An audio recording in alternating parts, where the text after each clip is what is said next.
మీరు ఎవరికైనా అప్పిస్తే ఆ డబ్బులు తిరిగి రావాలి అని అంటే దానికి ఒక చక్కటి ఉపాయం ఉంది. తాంత్రికంలో ఈ ఉపాయాన్ని చాలా శ్రద్ధగా పాటిస్తే సరి. పౌర్ణమి కానీ అమావాస్య కానీ రాత్రి 9 గంటల సమయాన చక్కగా కర్పూరం పైన 11 లవంగాలు లేదా 21 లవంగాలను కాల్చాలి. అలా కాలుస్తూ లక్ష్మీదేవి మంత్రాన్ని జపించాలి. అలా 21 సార్లు లవంగాలతోటి ఈ తంత్రం చేస్తే మనకెవరైతే డబ్బులు ఇవ్వాలో వాళ్ళు చక్కగా తీసుకొచ్చి మన చేతిలో పెడతారు.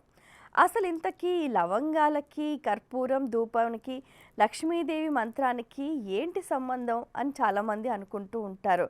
కానీ ఏదైతే మనం ఒక తంత్రాన్ని ఓ నిర్దిష్టమైన సమయంలో ఏకాగ్ర చిత్తంతో ఏదైతే చేస్తామో అది చక్కటి ఫలితాన్ని అందిస్తూ ఉంటుంది. దీనికి కారణం ఏంటి అని అంటే చంద్రుడు. 16 కళలతో పూర్ణ చంద్రబింబం ఆ కాంతిలో మనం చేసే ఈ పరిహారం ఆ చంద్రకాంతి, చంద్రశక్తి ఆ సమయంలో మన మనస్సంకల్పంలో ఉన్న ఏదైతే విషయం ఉందో అది నెరవేరుతుందన్నమాట. దీనికి మూల కారణం చంద్రకాంతి.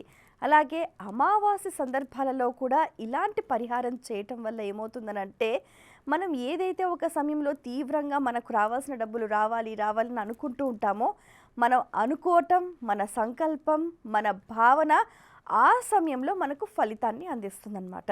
కాబట్టి లక్ష్మీదేవి మంత్రాన్ని జపిస్తూ పౌర్ణమి కానీ అమావాస్య కానీ 11 లవంగాలు, కర్పూరాన్ని కాలిస్తే మీకు రావాల్సిన డబ్బులు వచ్చేస్తాయి. చిన్న పరిహారాన్ని పాటించి చూడండి.